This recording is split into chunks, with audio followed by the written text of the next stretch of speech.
buenos días, feliz año en lo que no he visto. Gracias por venir a la conferencia del señor Scott Galvez. Quiero contarles quién es Scott. Él ha sido director y es director atlético y ha sido de 5 escuelas. Él ahorita en este momento está residiendo en el estado de Iowa.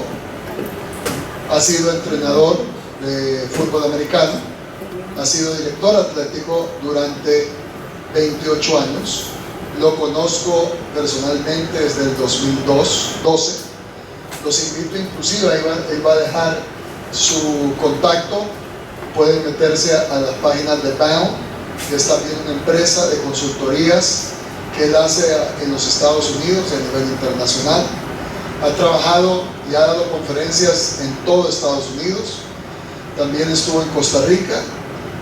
Ahora es la segunda vez que está en Honduras. La primera estuvo en La Ceiba y ahora está en IIS. Estuvo con nosotros ahorita en el campamento de liderazgo en el lago de Yohoa con 12 estudiantes atletas de high school de IIS, que son miembros de SAL, que es el comité de liderazgo de high school de estudiantes atletas, de líderes. Y lo conozco a él, como les decía, desde hace 13 años, 12 años.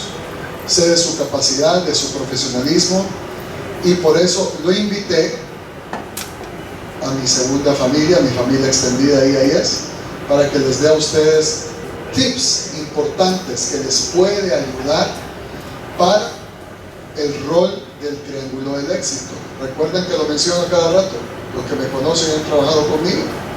Triángulo del éxito: alumnos, entrenadores y papás. Ustedes son un equipo para mí importantísimo. Mis alumnos atletas no manejan, no tienen permisos así nomás, así que ustedes son clave, ese apoyo irrestricto. Los invito a disfrutar de la charla. ¿Cómo estamos con el inglés?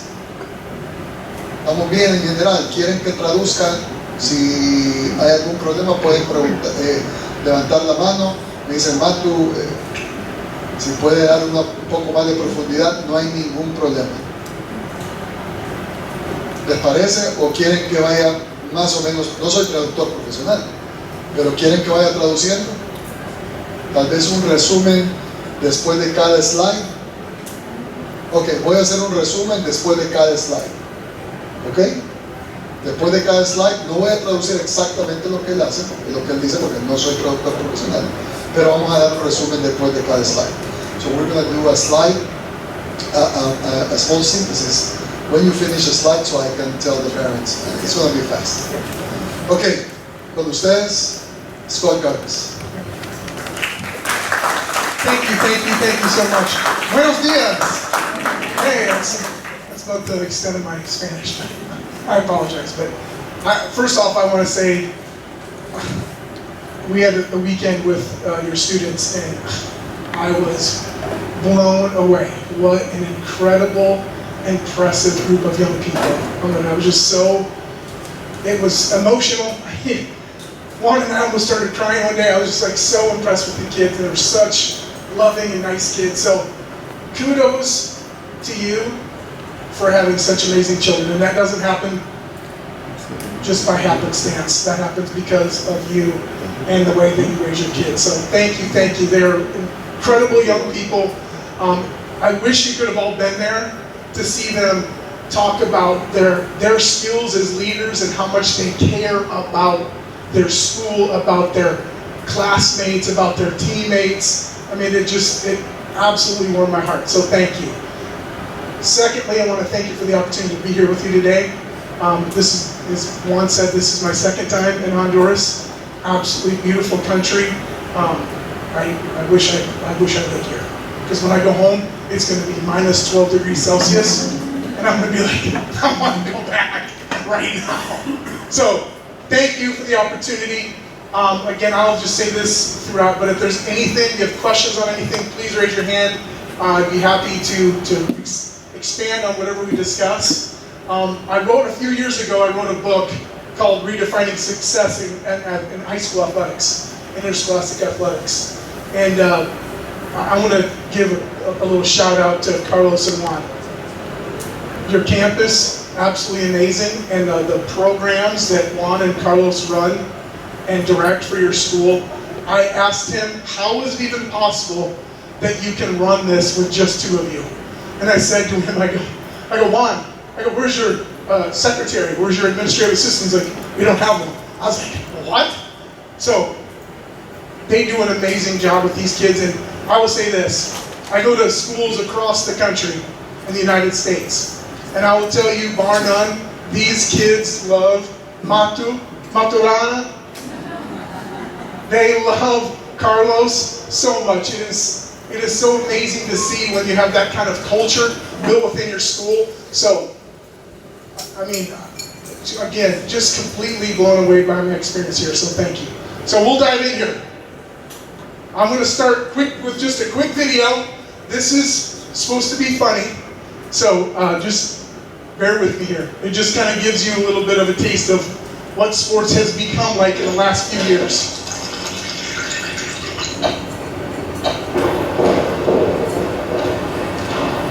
Oh, I see a lot of new faces here. Who wants to go first? Hi, I'm Jill. I'm a recovering soccer. Hi, Jill. Ever since Bailey was 5, I've been driving her to early morning practices, after school games, weekend tournaments, summer camps, indoor winter league, Spratum league. Spratum? Spring/autumn. I lived in my van, never saw my husband, but it was okay because my sacrifice was making Bailey a better player. But we encourage our kids to play sports so they become better people. Tell that to the little brats, huh? Who play other sports during the rest of the year and then steal all the spots on the soccer team? Perhaps those kids are better athletes because they play other sports?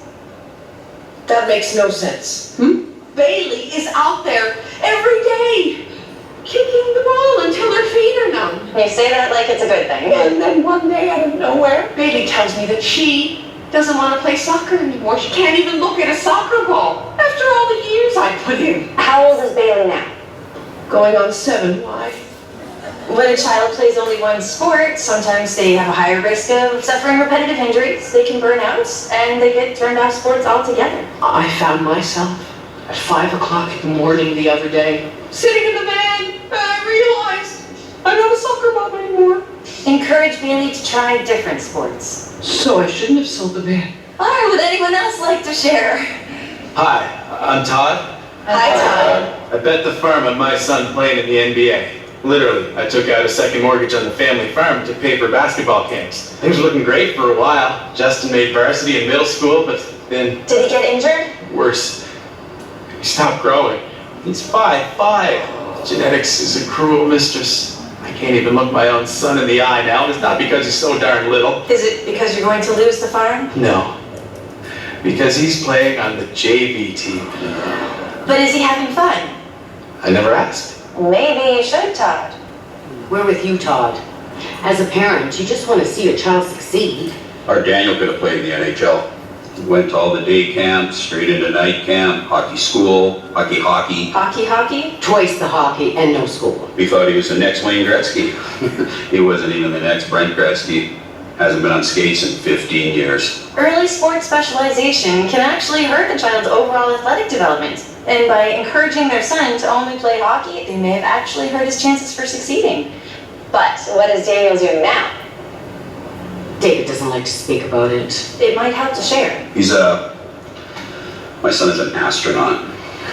I still have all his hockey gear. He still keeps his skates sharpened. He's still draft eligible. He's 34 years old. Gordie Howe played until he's 50. You need to get over it. I know! Admitting it is the first step.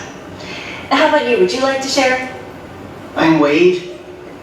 I'm only here because my son made me. And why is that? He says I'm trying to live vicariously through him. Is that true? Right. Well, let's all remember why we encourage our kids to play sports. To win. To be a star. To get rich. We encourage our kids to play sports so they can have fun and socialize and learn to be part of a team. Is forcing our child to play only one sport and then putting a whole lot of pressure on them to succeed a really healthy thing to do? No. Good. Repeat after me. Kids who play more than one sport get more out of sports. Kids who play more than one sport get more out of sports.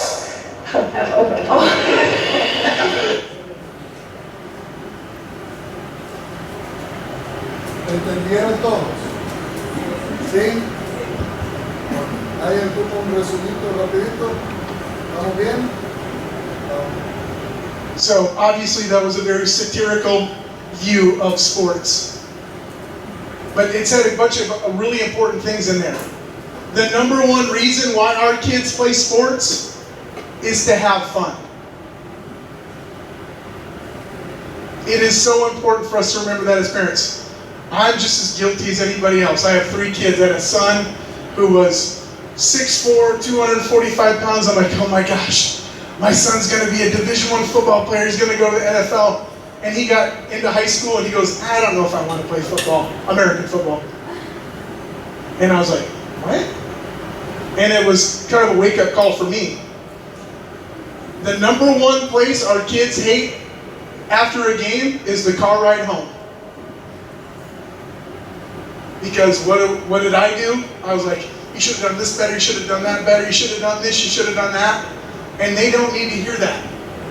They need to hear, I love you, I love watching you play. Those are the 2 things that our kids need to hear after a game.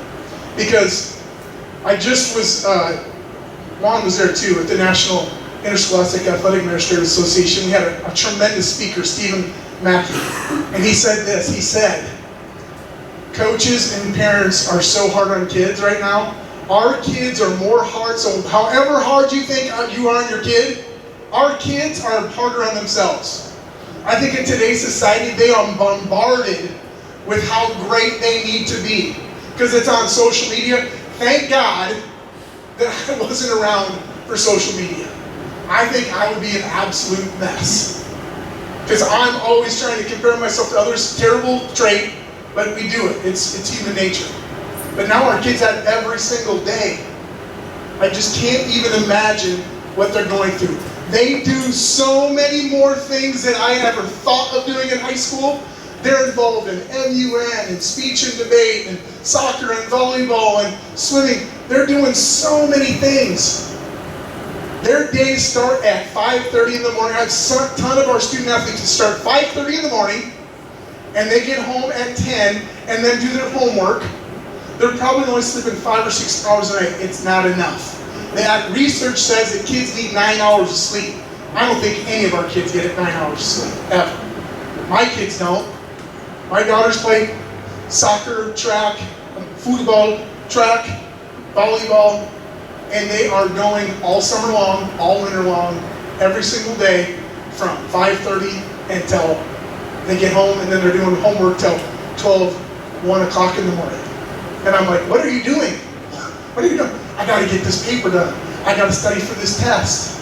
It is so hard to be a student athlete right now. So, just a couple things. I've done a ton of research on this with writing the book, but one of the things, number one thing that they say, the Harvard Research Center says that you need to do to make your kids successful is make your kids work.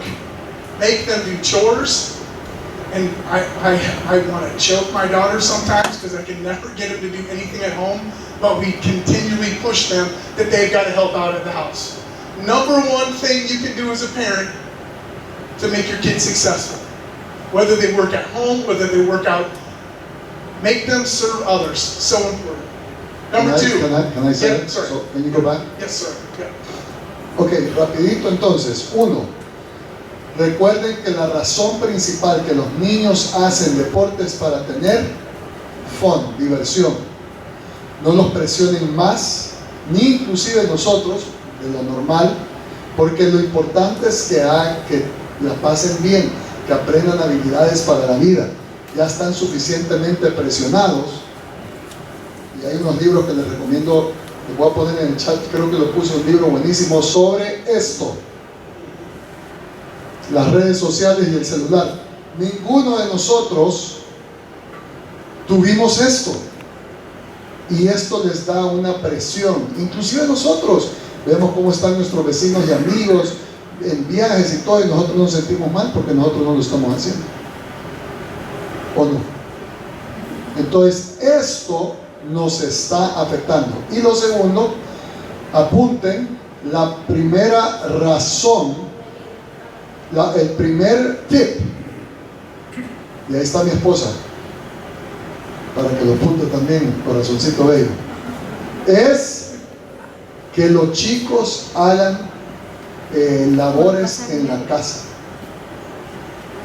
Hay un estudio de Harvard que lo dice. Labores, saca la basura, limpia tu cuarto, trapea aquí. Ese es el primer tip sobre el éxito para un estudiante. Ya voy a tener el apoyo de mi exalumna Dalila, gracias, dame, que yo se lo vengo diciendo a los papás que vamos a torneos nacionales, tienen que dormir 9 horas, el círculo circadiano, 9 horas, para tener un buen éxito al día siguiente, son 9 horas, hay otro estudio sobre eso, 9 horas. Juan, you made a good point there too. Our kids are connected to their phone all the time. It was amazing to see Carlos and Juan took their phones away at the conference, and you looked like you were taking away their breath. But it was so good for them to disconnect. I don't think our kids get to ever disconnect. That's something that I appreciate about my childhood. When I got home, I could just be at home. Now they are connected to everything, every day, 24/7, all the time. Second thing, let your kids fail. That is so hard. Because we want the best for them. We want better for them than we have. But we have to let them fail. I tell our seniors every year, and I bawl and I cry to our seniors every year, and I tell them every year, I hope you have the opportunity to fail here at high school. Because you've got your mom, your dad, you've got coaches, teachers, you've got directors that love and care about you, and when you fail here, you learn and grow. So I always tell our kids, failing is not losing, failing is learning. Yes, absolutely. Go ahead. Go back to the... Número 2, dejarlo fracasar. Suena duro, pero dejarlo fracasar. Y no es malo si en casa los ayudamos a ver esto como una oportunidad de ¿qué? De mejora, de aprendizaje. Tengo en 35 años en esta institución y en mi carrera tantas historias, pero les voy a dar una rapidita. El equipo de baloncesto de 7º grado del año pasado, perdimos la final. Se trabajó duro, se aprendió y este año se ganó fácil. Pero el otro año volvemos a empezar duro otra vez porque cambiamos de categoría. Entonces, no es malo fracasar. Todos nosotros adultos hemos fracasado ¿cuántas veces? Exacto. Entonces, eso es otro de lo que dice Scott, es dejarlo fracasar, es bueno, y crear una comunicación positiva y asertiva sobre eso. Number 3, please. There you go. Man, that's it. That's all I get. Foster growth mindset. So many times our kids are just overwhelmed with their day. We talked about that failing. We need to tell our kids it's okay. We need to get better every single day. When they face adversity, we need to let them fail. We need to get through it. I see so many kids now go off to college and they don't know how to do anything because their parents have just mowed this and leveled this road for them that is completely unrealistic. Because when they get into the real world, there's going to be obstacles that they need to overcome. And my girls now, my son, They don't ask me anymore when they have a problem at practice anymore, because I'm going to tell them, I go, you're going to have a boss that you're not going to get along with sometime. You're going to have somebody that you work with that you're not always going to like. So you need to figure it out. Because here's your opportunity to continue to grow. And you're going to do it your entire life. And how important that is, and I know Juan and Carlos make that a point. I think athletics can be one of the most powerful tools to teach our kids life skills. One of the most powerful tools around. But you have to be intentional. And that's why I love what Juan and Carlos do here, because they are intentional about teaching these kids about life. And that is going to serve them so much better than football skills or volleyball skills. It's going to be the relationships that they developed. It's going to be the growth that's occurred while they're at EIS. So incredible.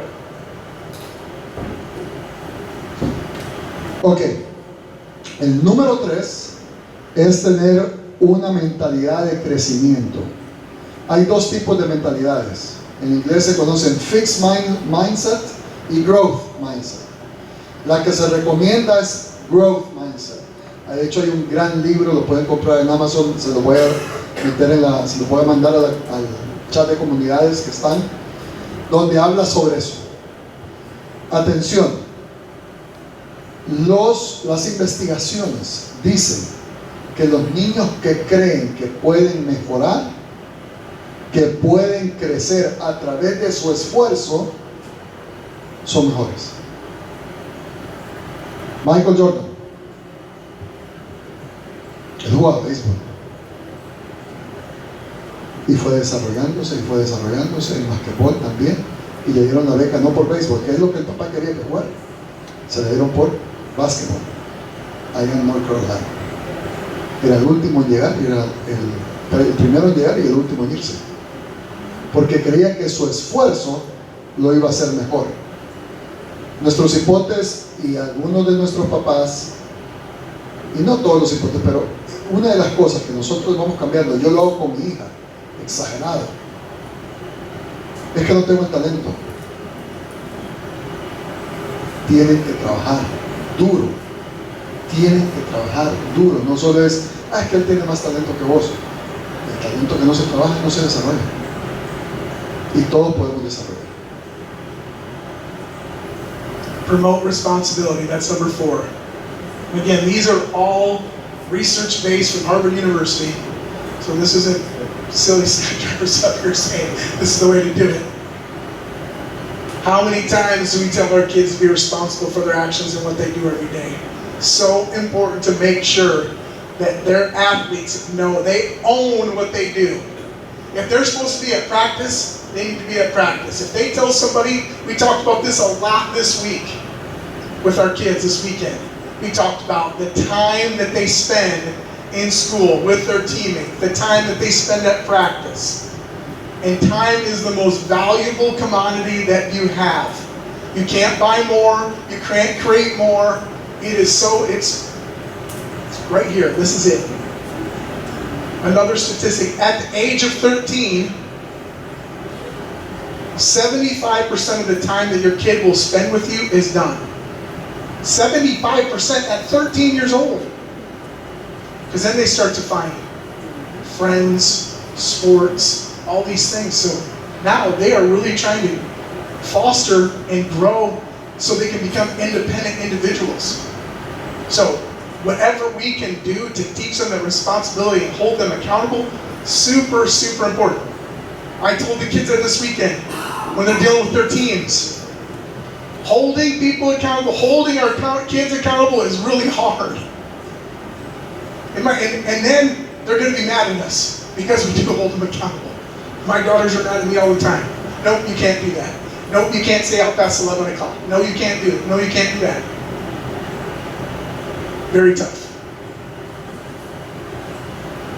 Ok, el número 4 es promover responsabilidad y que tenga empoderamiento y que lo tome como su responsabilidad, como de él, en su experiencia deportiva, el tener objetivos, manejar su tiempo, lidiar con los retos. Pero atención, no estoy hablando de que ganar es un objetivo. Yo le digo a mis entrenadores, dime sus objetivos para este año. Bueno, jefe, primero ser campeón del regional de fútbol. ¿Ah? Un objetivo que no se puede controlar no es objetivo. O no, los que son empresarios, lo que no se puede controlar. Yo no puedo controlar un mal arbitraje, que hoy llueva, que alguien se nos lesione, que aplacen, que cometan una suspensión, algo de falta grave o muy grave. Yo no lo puedo controlar, ni ustedes, y algunas veces ni ellos mismos en ciertas cosas. Por ende, no es un objetivo. Ustedes tienen que hablar con sus hijos de ¿cuál es tu objetivo? Ser más que. Bueno, papá, voy a levantarme más temprano, voy a dormir más. Hasta eso, dormir más. ¿Cuántas son las horas de sueño? Ok, miren esto que apunté para terminar aquí. Es un mini laboratorio. ¿Y saben cuál es el privilegio de todos nosotros? Que los podemos ver. Podemos entrar a un examen de matemáticas en la escuela, de PI, de química, pero sí podemos entrar a ver el partido de mi hijo. Es público. Entonces ahí tenemos que tener esa bendición y apoyar de la manera correcta. Y por último, hay un estudio, y este estudio yo leí hace tiempo, Scott, y me mató, que el 75% del tiempo que vamos a disfrutar a nuestros hijos como papás, el 75%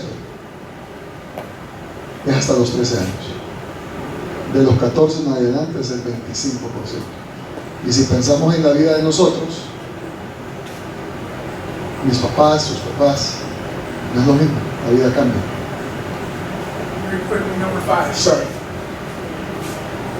As parents, this is hard because we want to tell our kids everything they do wrong, they get back from a game.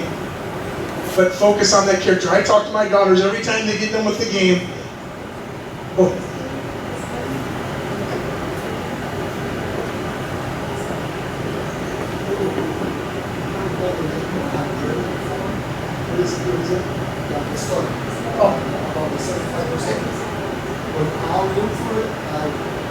I have it. Yeah. Yes. Yep. And my daughter is going to be 13 next month. Yep. I tell that to my parents when the kids come in their freshman year, when I have my parent meeting. I said 75% of your time is gone with your kid. And moms, they cry. Yeah. And so do dads. So do dads. But that focus on character development is so important.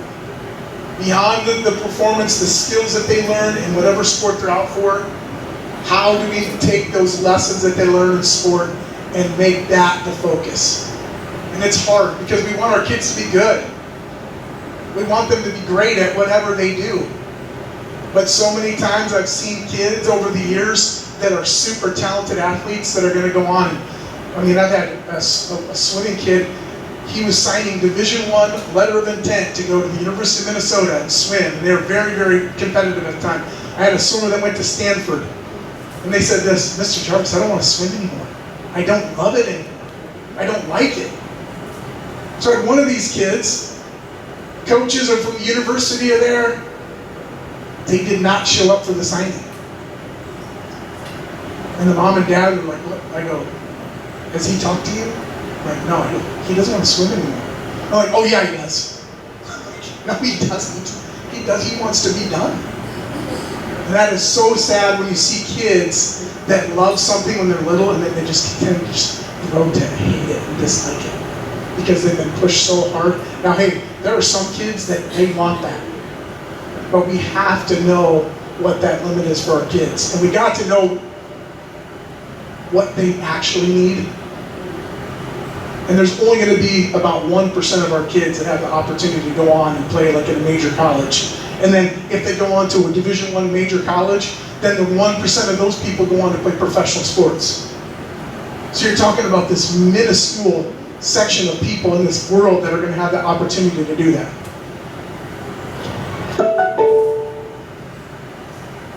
Ok, la número 5, enfoquémonos más en el carácter que en el desempeño del partido en sí. Miren eso, porque yo los oigo a ustedes, qué mal, jugó tan mal, perdimos hoy, qué barbaridad. Pero yo vi que el chico o la chica se portó, supo perder. Sí, estaba triste, pero no vino y agarró una raqueta o la pelota y las tiró a la pared. No vi eso. Se portó bien. Enfoquémonos. La vez pasada en un torneo vasca de fútbol nos estaban criticando unos papás de la Escuela Americana de El Salvador. Horrible. Fueron también castigados. Y nosotros nos estábamos portando bien, aguantando estoicamente. Cuando fuimos a recibir el primer lugar, empezamos a burlarnos de ellos también. ¿Qué creen que pasó? Ya no éramos víctimas, también éramos parte del problema, y los dos fuimos warned, las dos escuelas. Seamos estoicos. Nos están burlando porque le ganamos. Buen juego. Y punto. Y lo último, ¿saben cuál es uno de los momentos más orgullosos de mi vida? Fuimos a un nacional de fútbol de El Salvador, de Tegucigalpa, perdón, y las 6 equipos perdieron. No ganamos ni uno. Única vez que ha pasado en 35 años. Todos los papás, todos los hipotes recibiendo con hidalguía su segundo, tercer, cuarto lugar. Los siguientes años ganamos 3 veces 5, ganamos una vez 6 de 6. Hay que tener personalidad. No siempre todo va a ser como queremos. Number 6. So just another quick video. We talked about that ride home, and this is another just quick video on what that ride home is like. And I'm going to tell you, I was just guilty of doing this as this gentleman right here. And I think back, and I'm like, what an idiot I was, because I was doing the same thing.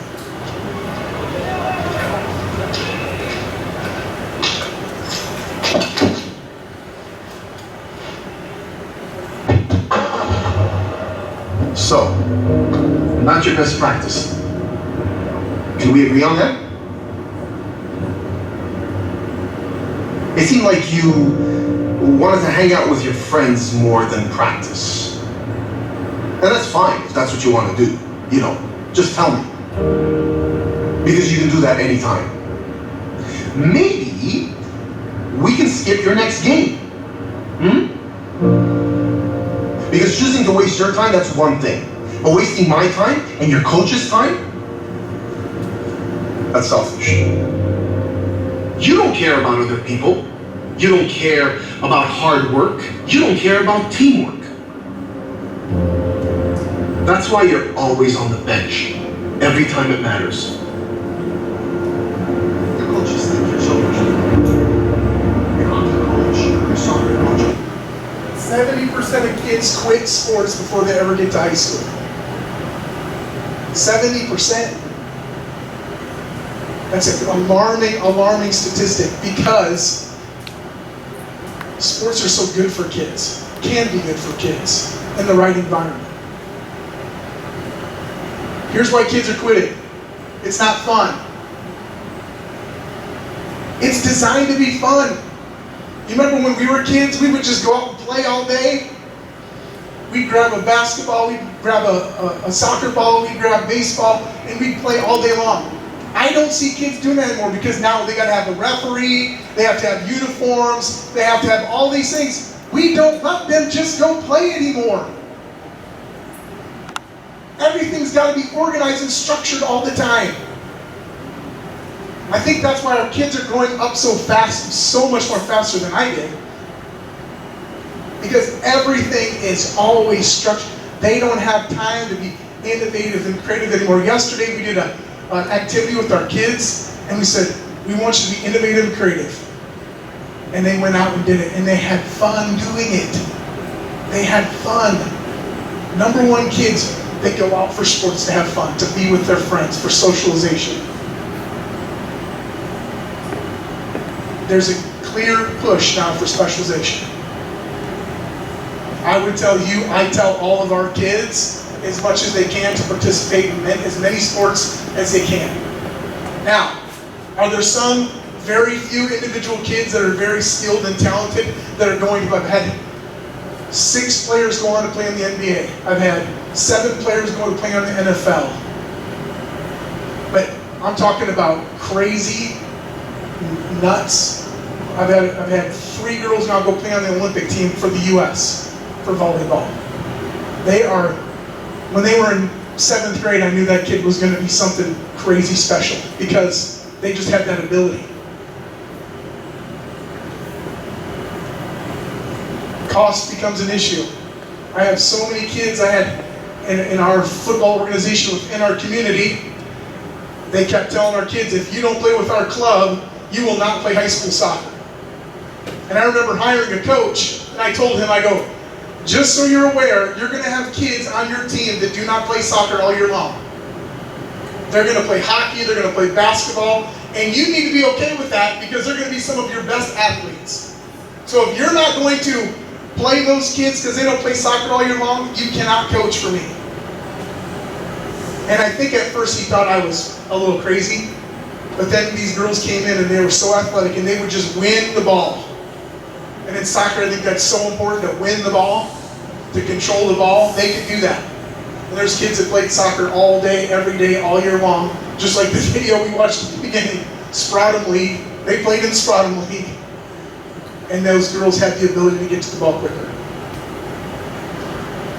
Here's the other reason why kids quit. They start to develop other interests. They see that they're good at other things. When your kids are around 10 or 11 years old, they start to figure out, until then, they might not know, just mentally developed.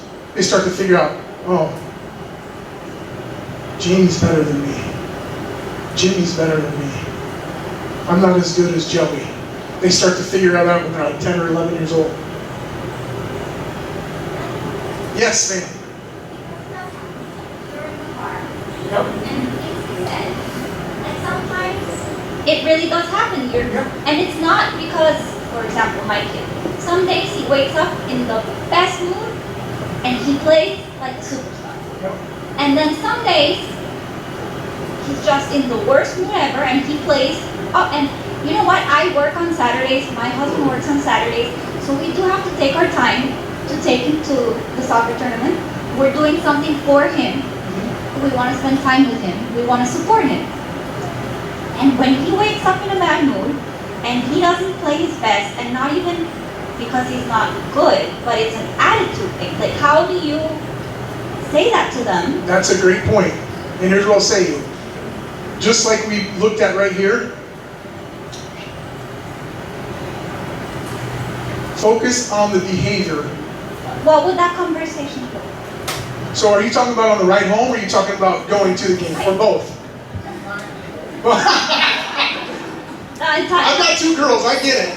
Like, what does that can you model something that would be healthy? Because it does happen, and I think that it does have to be addressed, but it doesn't have to be addressed in a negative way. Right. So with my daughter, I have my oldest daughter, she's a senior this year.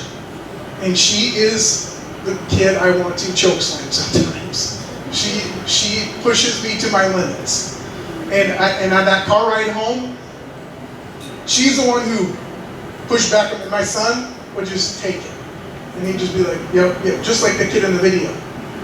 And now when I talk to my son about that, it's like, I said, hey, I'm sorry, I shouldn't have been so hard on you in the car on the way home. I shouldn't have been like, hey, this is what you need to do. So I think it's more so, it's not about the skill. I'm never going to talk to my daughter about the skill. I'm just going to tell him, my daughters right now, they get done playing a basketball game, and when my daughter loses, she is like the devil incarnate. Like fire breathes out of her ears and nose. She is not happy. And I know now, I've had to learn this, that I need to give her some space at times. But I also am going to hold her accountable to her attitude and her effort. Because I think that's the most important thing that we focus on. Don't focus on, because I think it's all important that you focus on, hey, you're not going to act like this. You're not going to be disrespectful to your father and I. We are here to help and support you. I think you just need to reinforce what you're trying to do for them. Now, Is that going to solve all the world's problems? No, because they're still going to be a 12-year-old boy, which they're just, honestly, we don't know, boys don't really figure it out until they're 25. My son called me last week, and I just died laughing. He goes, Dad, I always thought you were stupid, but you're way smarter than I thought. And that is important. So I think, as a parent, for me, what I've learned is I need to focus on the character. I need to focus on the way they're handling situations, not necessarily the game. So I think that's different. I think what you're approaching is different. You're approaching the attitude and effort, and I think that's fine. It's just, I would get into like, hey, I was an American football coach, so I was like, hey, on the backside, you weren't pursuing, you didn't take a very good angle, what were you thinking? Why did you do that? And he's like, well, I don't know what the hell you're talking about that. Like, I don't even remember what play that was. So I'm even telling him and trying to coach him, and it's been gone and done and over with. His coach has never had that discussion with him. So for me, it was like pulling myself out of the skills and be like, how are you going to be a better person? And focus on that character. So I think it's absolutely fine that you address that with your son. It's the skills that I've tried to pull back on. Unless they ask me, and sometimes my daughters ask me, very, very seldom though. Very seldom. Was there another question? Oh, okay. That's somebody's name. Okay. So, model positive behavior. So many times, and I've talked to Juan and Carlos about this. Scott, that's 6 or 7?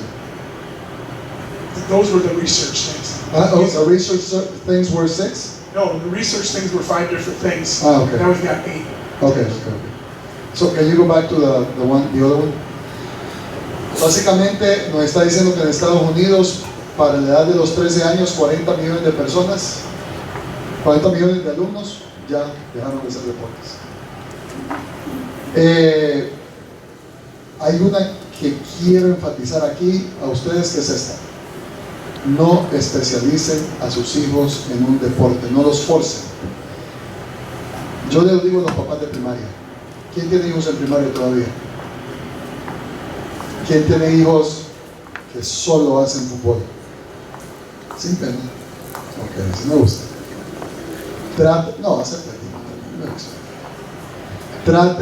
Traten de que hagan otro deporte. Si se fijan bien, en primaria con Mr. Ángel y Mr. Carlos lo hacemos por temporadas.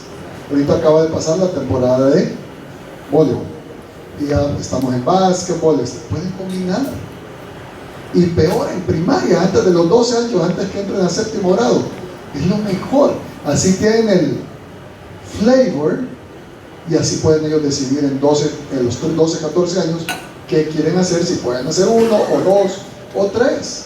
Pero sí, no es bueno que solo hagan un deporte.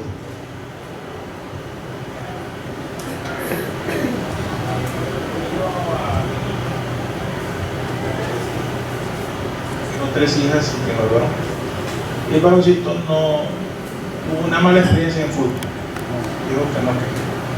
Pero yo siento que aquí a los niños se les empuja bastante por el fútbol para poder tener más ambiente social entre los niños. Cuando no están en fútbol, siento que están como un poco más separados.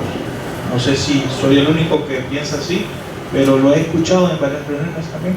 Entonces el fútbol como que la escuela lo presiona bastante, más no sin embargo otros deportes como el voleibol, el básquetbol o atletismo. Ok, como es una pregunta, this is a question for you, yes, Scott, I will answer.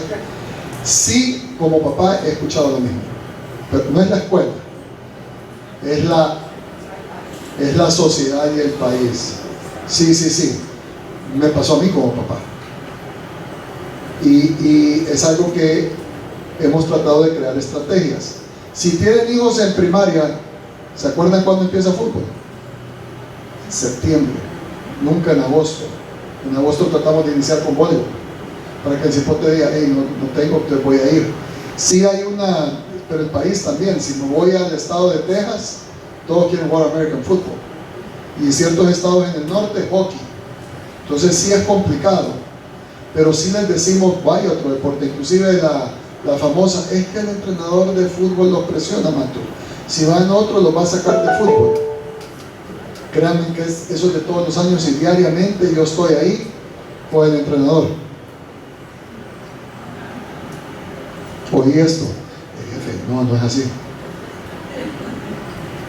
Porque nos interesa desarrollar los 4 deportes que tenemos en la escuela y tenemos un 5º deporte que es tenis, que lo tenemos pero es más de consorte.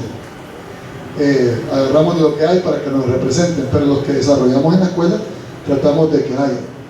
Gracias a Dios, tenemos en deporte, la última vez que chequeamos, 800, 700 alumnos, de los cuales sí, 458 hacen fútbol.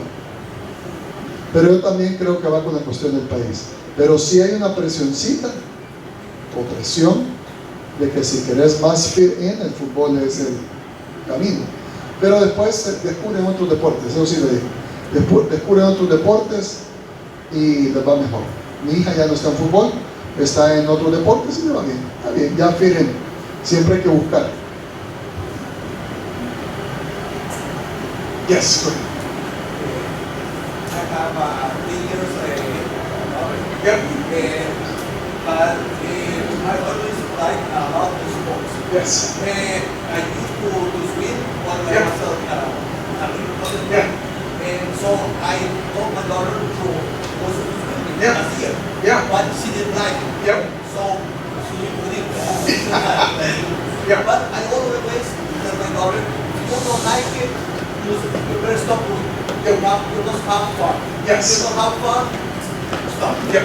So right now she is practicing 3 sports. Yeah. Basketball, basketball, tennis. Yes. Okay. But I don't know if usually in basketball, I know she is good, she likes it. But the only thing I believe she needs more basketball is a more physical condition. Sure. So, but I don't know if at least I should get more about having more athletic, start running, all of that. So I don't know if this age I have pressure. Yeah. Or at what age should I? Yeah. She likes it. Yeah. But I know if I pressure her, I don't know if this is good to fit. Yes. So how to manage that situation? That's really tough because I had a daughter who 2 years ago, well actually both my daughters played volleyball, and I was like, they were very good, and the coaches were always telling me, oh, your daughters are so good, and then both of them, my oldest daughter who's a senior quit her freshman year, and she said, I don't like it anymore, and I have a daughter who's like 5'9", and I have a daughter who's like 5'6". So my 5'6" was like, Dad, I'm not going to be an outside hitter, and they don't want me to play libero, so, this is silly. And I'm like, well, she was just going to quit. I'm like, well, no, you have to have a conversation with your coach. So I think we just need to give them the opportunity. So for your daughter, I would say this. Hey, you want to be better at basketball, right? And see, you want to be better. You want to be better. So, hey, here's a conditioning. I know that Juan and Carlos runs tons of different camps. Here's an opportunity for you to get better in condition. Work on footwork. I mean, I would tell all you as parents, the best thing you can get your kids to do is weight training and biometrics. And I said this to all the kids yesterday. Track and field, the best crossover sport for any kid in the world is track and field. And I would have them do everything. Run long distance, run sprints, throw the shot, throw the disc. Your body learns so many different movements in track and field that are just essential to being a good athlete. And I would tell you, explosiveness is what makes you a good athlete. So jumping, running, those are the muscles that you need to train. And I know that Juan and Carlos have, made some investments in trying to have a better strength and conditioning program. I think that's so imperative to having success for your kids, is having the opportunity to do those things outside of their sport, and the skills that they develop is that strength and conditioning, that plyometric work that those kids have. Jumping, running, skipping, all those things that we used to do just randomly when we were kids, now we have to be intentional about doing that. So that's what I would do. Yeah. Okay, we're going to really quickly, because we dived in way deeper on those research statements, but that's absolutely fine. So we talk about modeling positive behavior. So many times in the States I see parents that are screaming at the officials, yelling and acting nuts, and then as athletic directors, we got to go deal with that. So one part of my job I do not like is having to deal with crazy people. But this is just a brief video on what this looks like. I mean, it might not be that way here. But sportsmanship.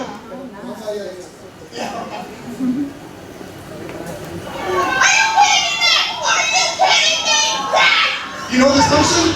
Do you know this person? Hello there. If you're like most parents, your child doing well in sports is pretty darn important to you. In fact, you're probably willing to do whatever it takes to help them succeed. Even correct the refs when missed. You give them extra practices, tips on form. But what if I told you the real secret to giving them the edge? Would you do it? Great. Because it's you lightening up. Sounds crazy, we know. But studies have shown that kids perform better, play later in life, and yes, actually enjoy sports more when their parents are bold enough to chill out. It can feel unnatural at first, but with practice, you can learn to help your kids succeed. So the next time coach pulls little Sophie from the action, consider something like sideline yoga. There's nothing more common than a well-timed downward dog. Hips up, core tight, down, and focus. No, focus. Adult coloring books. So many subjects to choose from. Or you could go all in for a nice, calming massage. So when you find yourself sleepless over junior's draft prospects, just remember, cutting-edge parents today are going all in on backing off. Because sometimes the best thing you can do is just chill.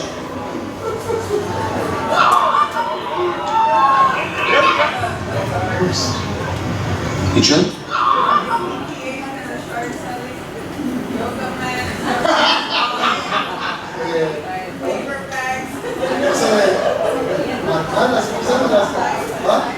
Vamos a vender mandalas para los partidos. Decía, no, the numbers, yeah, that one. Tengamos un rol positivo. Vamos a un regional de fútbol. Ya, hoy empieza. Yo los entiendo, se van a frustrar, pero voy a tener yoga. So I'm going to run through these quickly. I know we don't have much time left, and I do appreciate your time. Enjoy the moments. We just talked about that by 13, 75% of the time you spend with your kids is done. Enjoy. I miss so much watching my son play American football. I miss it. I always just enjoyed watching him play.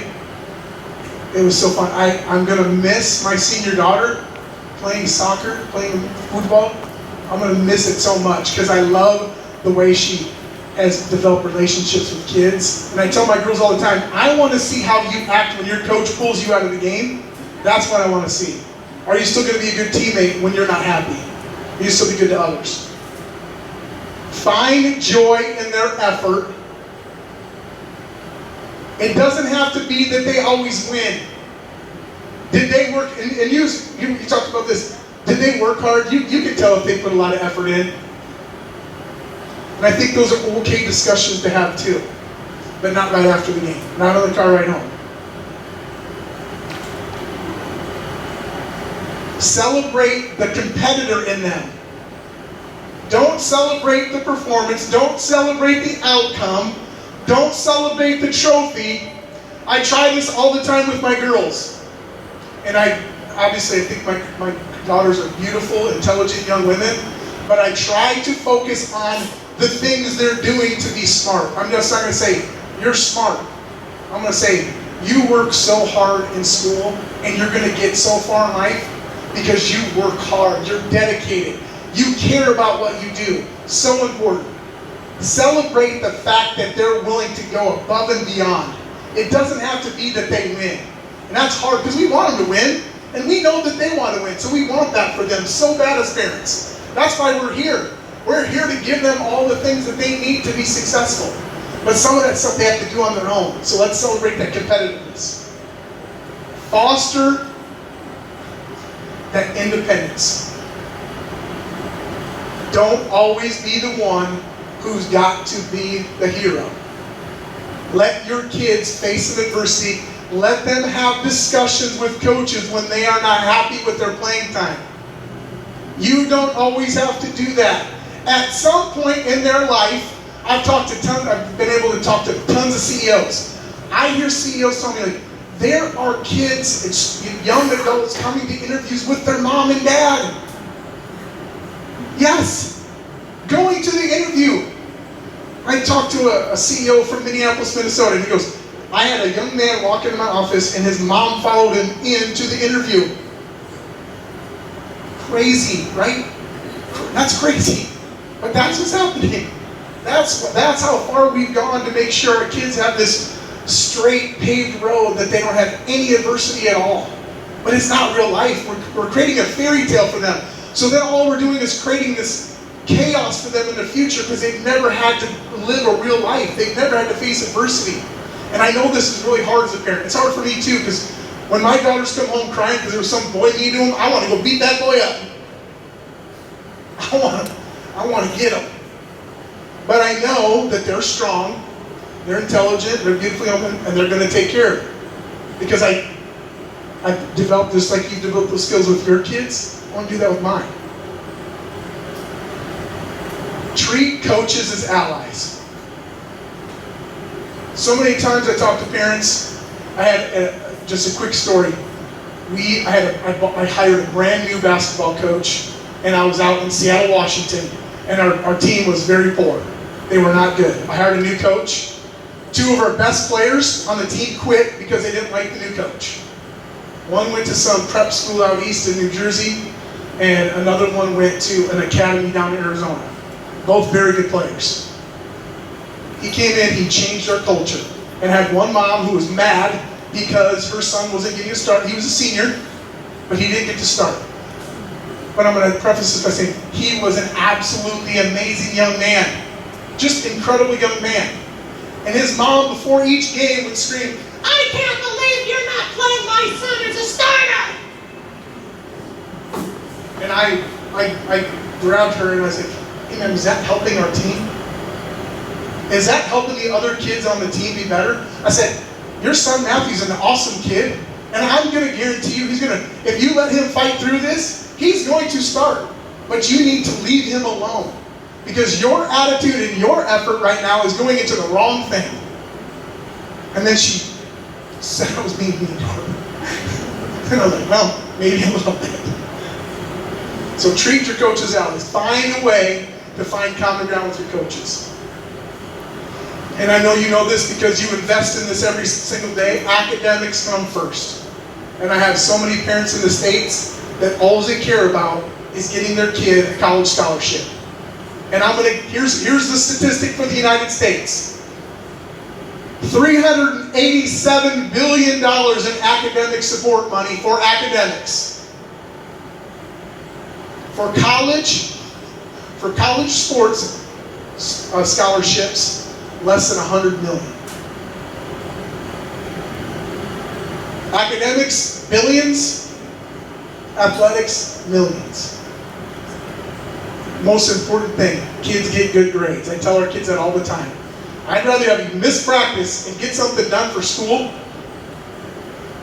than because chances are you're not going to be a professional football player. You're going to be a doctor, you're going to be a lawyer, you're going to be an architect, whatever you're going to be. I want you to be a national champion in whatever you choose to do with your life. And lastly, love watching your kids play. It goes by so fast. And for any of you who had kids go through school, you're like, how did that happen? I look at my son now, and he's like this. And I just remember not too long ago, he was 5 years old, and he was sitting on my lap, and we were at his kindergarten, his first year of school, and I'm like, where did the time go? And I wish I would have been more present in the moment. So I only say that because I regret that so much. And I've tried to be better now for my 2 girls. To be present, to go watch and just love them watching them play and see them grow and develop as young women. Absolutely amazing experience. And this is something that they'll never forget for the rest of their life. They're going to learn the lessons that our coaches teach within our school to make sure that they know how to overcome adversity, that they know how to communicate with somebody that they don't always like, that they have to work with people sometimes that they're like, I just don't really vibe with that person. Tremendous important skills to have. So thank you so much for your time, and I want to thank you for your kids. They are absolutely amazing. An amazing campus. Juan, Carlos run an amazing athletic program. You are so lucky to have two people like this who care so much about the kids that you see the love in the kids' eyes when they see them. It is absolutely amazing. So I want to give these two a round of applause. Thank you. Thank you for the opportunity to be here.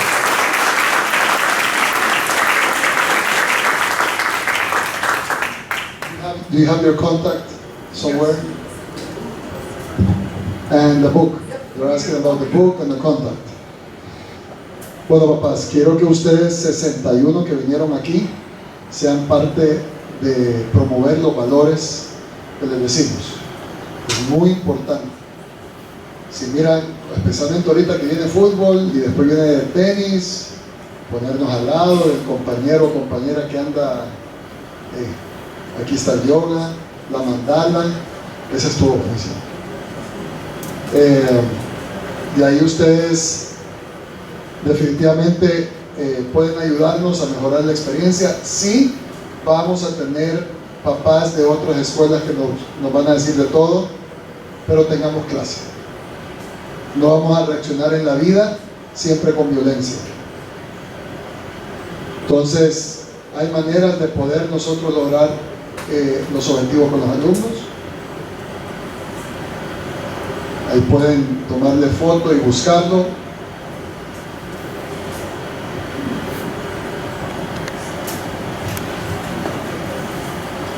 In the book, I talk about the college recruiting process. I talk about some things, everything a parent or an athletic director would want to tell their senior kids or their kids throughout high school. It's important, especially for parents that don't prepare their kids. I've got a little bit of everything.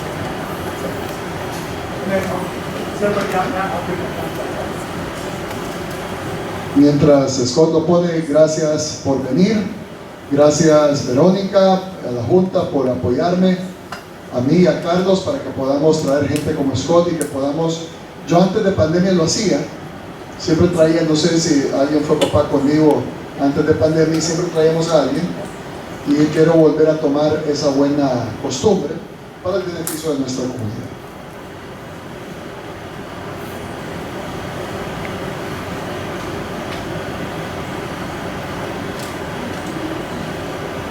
Y ahí está el contacto de Scott. Please reach out to me for anything.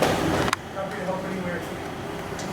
Dice que ningún problema, ustedes lo pueden contactar sin ningún problema. And if you're on Instagram, follow me on Instagram. You can just message me right from there. And I put content on there all day, just positive affirmations and stuff like that. So. Un aplauso más, Scott, y gracias por venir.